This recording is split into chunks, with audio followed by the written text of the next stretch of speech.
Hi, I'm Hannah Volkert, and I'm a Salesforce consultant at Kavaliro, and today I'm going to be discussing some new and exciting features around product catalog management that come with revenue lifecycle management, also known as RLM in Salesforce.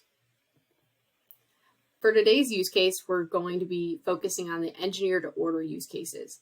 These use cases are prevalent in the manufacturing industry. Scenarios can consist of sellers configuring a quote and subsequent order in accordance with the customer specification and not from a predefined list of available SKUs. This can present many challenges for traditional CPQ systems. These challenges might include catalogs attempting to capture every variation or permutation of how a product can be set up or sold. This can result in a very large product catalog that can be difficult to maintain or introduce new products to. With a large product catalog, there will be concerns and challenges around pricing complexities. And then finally, with a highly complex product configuration process, the setup time for a new product can be more than ideal for what you would want when setting up a new product.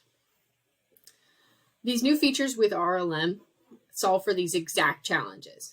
So features like category flexibility to help with your product catalog management, or product attribution and product classification. An example of these being used would be if you're an electronics company, and let's say that you sell computers, various types of computers.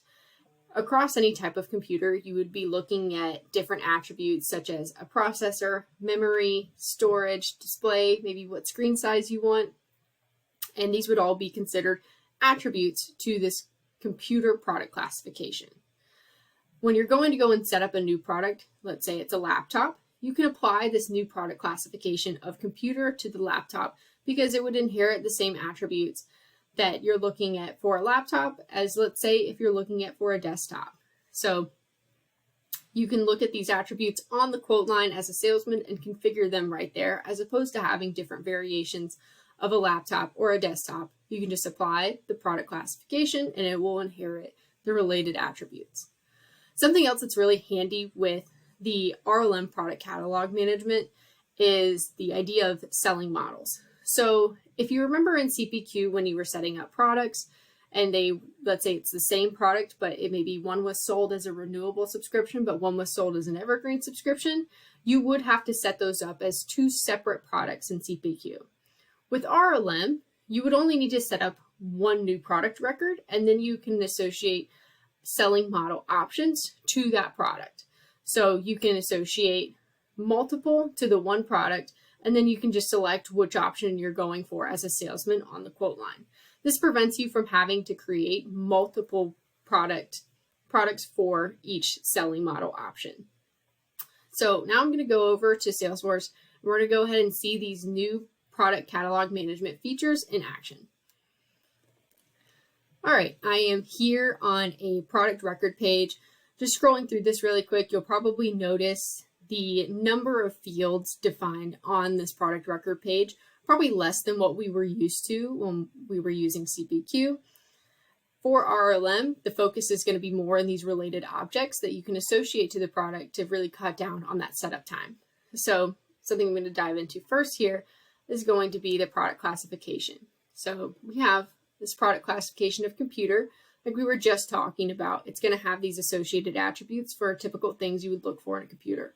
These attributes can be defined as, pick lists, text fields, numbers, really any data type that you need in order to define the attribute.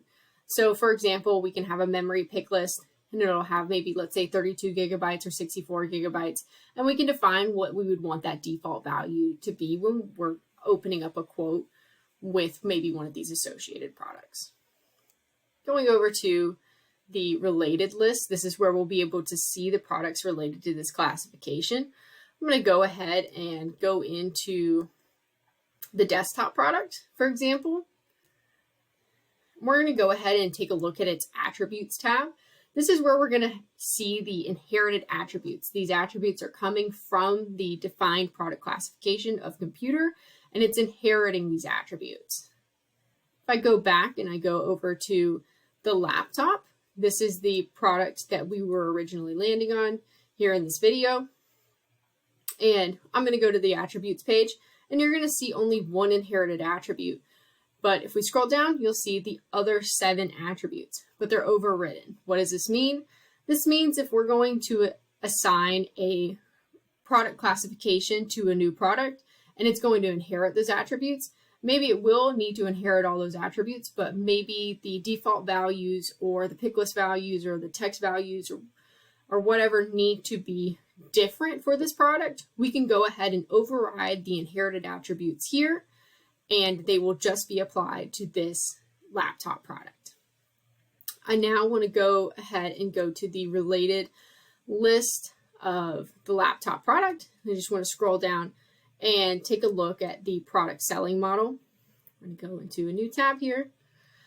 So this is where you would be able to create a product selling model record and define a product selling model type.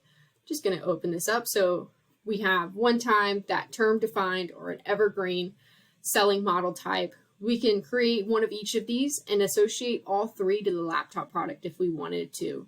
This again prevents us from having to create potentially 3 separate products and just keeping the one product and then configuring and deciding how we want to set up the selling on the actual quote. And that'll be in the hands of the salesman.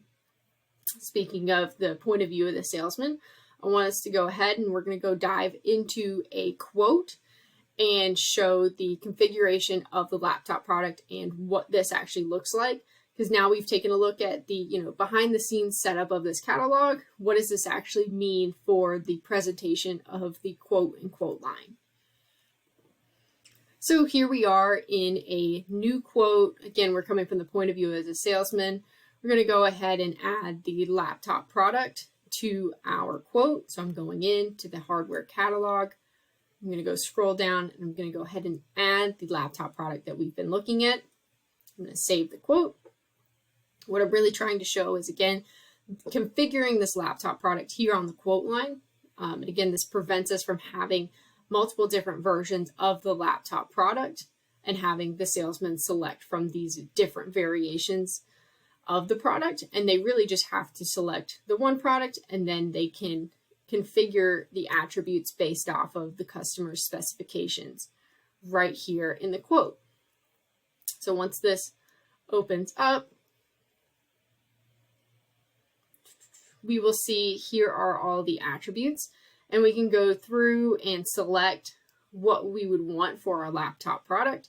We can have it influence the pricing if necessary, but this is where the salesman would be configuring this. All right, that is everything that I have for this video. Please feel free to contact us on the links here on this slide. And again, thank you so much for watching.